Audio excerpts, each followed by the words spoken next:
Si Joel has been warning since 2023. To be fair, panahon pa ni Duterte, sinasabi niya na bantayan yung flood control sa Bulacan. So, ang pinapaabot lang namin sa Malacanang ay hindi na po feasible yung Tito Soto, Risa Hontiveros, Kiko Pangilinan, Lacson Group of Four, Gang of Four, na pagpapatakbo ng Senado because it wasn't productive anymore. Panay 2028 lang ang issue, tapos maraming pinagtatakpan, tapos hindi nakatutok sa pangangailangan ng tao. They didn't listen to me. So on May 11, we got the majority.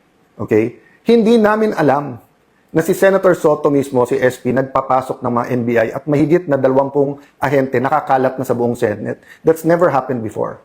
They've always coordinated, stayed in one place, and then talked kung paano. Parang kay Senator Jinggoy, napakaayos. Actually, it would have been better kung pinayagan nila ako i-escort sa labas. But nakita nyo, maayos.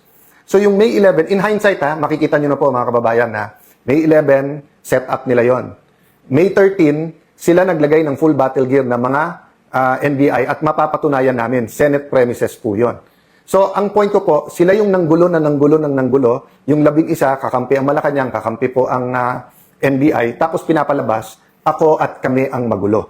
Clear na yon, hindsight even yung walkout, nung sila nag-walkout, 12, wala daw quorum. Nung nagka-12 sila, meron na biglang quorum.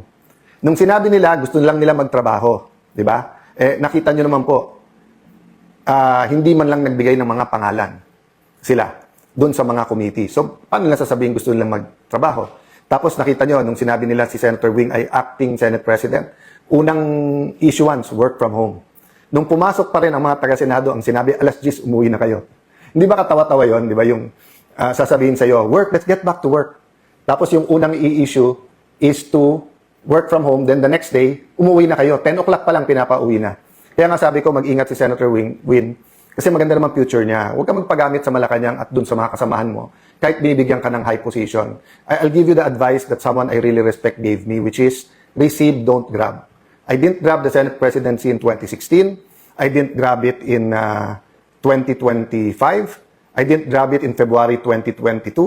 But to God's grace, napunta sa akin. By the way, kung nakuha ko yon earlier, kasi di ba nagsama-sama Senator Coco, Senator Tito, Senator Frank Drilon, Senator Mig Subiri. Alam nyo kasi siya sabi lang masarap maging Senate President. Yun yung reading between the line Kasi usually tens of billions ang pwede mo ipasok sa budget. Usually yan, malaking mga discretionary funds ang pwede mo i-withdraw.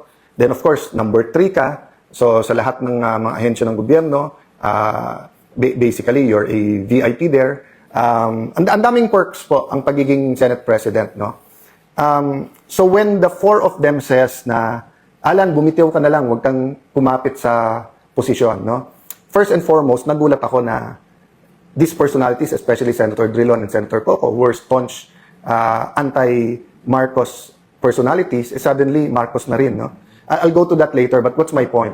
Sila na-enjoy nila lahat yan. Ako, the day na tinanggap ko at sinabi ko sa mga kasamahan ko, I'm up to the challenge. Kasi nung sinabi sa akin ni Senator Loren, ikaw na, Alan, kumilos na tayo. Nagtanong muna ako I went to Senator Cheese and said na, ako ba dapat talaga pa? But the day na tinanggap ko, I knew, I will not be an ordinary SP. This isn't the usual, di ba, na first among equals ka, na malaki pondo mo. I knew, laban to ng katotohanan. And I was told already na linggo-linggo, sisubukan kang alisin, laging araw-araw. And I knew na grabe ang gagawin nila. Pero hindi ko na-imagine talaga na I knew they were going to throw at me the kitchen sink. But I didn't know that pati yung kitchen itatapon nila. We knew na bubuhayin yung kaso laban sa iba sa amin, pero hindi namin alam na ganun talaga yung pressure na gagamitin. But the reason I bring that up, I wanted to emphasize, hindi kami nagkulang sa trying to build bridges. So finally, nung naka-first base kami, kausap namin ilan high officials, and then hanggang umabot sa Malacanang, we communicated that you can trust us in me, in particular, and the group, kasi nakausap ko na yung grupo, gagawin namin maayos ang impeachment. Hindi namin papangako boto namin, but we will commit na we will listen to the evidence, we will view, we will hold it together with the legislative. Nag-commit din kami doon sa economic. Sabi namin, pagdating sa Blue Ribbon, aayusin natin yung mga hearings na hindi maapektuhan yung ating mga negosyante, but sabi ko, kailangan lumabas yung totoo. Okay? So, hindi po kami nagkulang.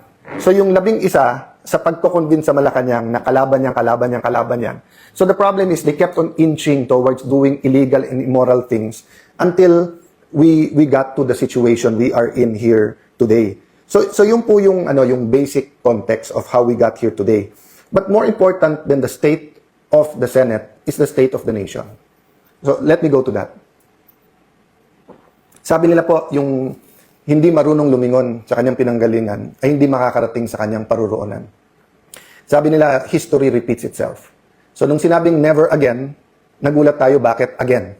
But I think all of us, not only those who voted for the Marcos Duterte team, but even those who didn't, were praying and hoping maging successful dahil ang success ng administrasyon na to ay success natin lahat. Anong naging problema?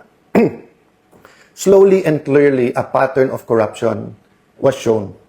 And then, nung sinabi ng Pangulo, mahiya naman kayo, lumabas po dito yung pinakamalaking corruption scam sa Pilipinas, involving trillions of pesos, including stolen money of at least hundreds of billions of pesos.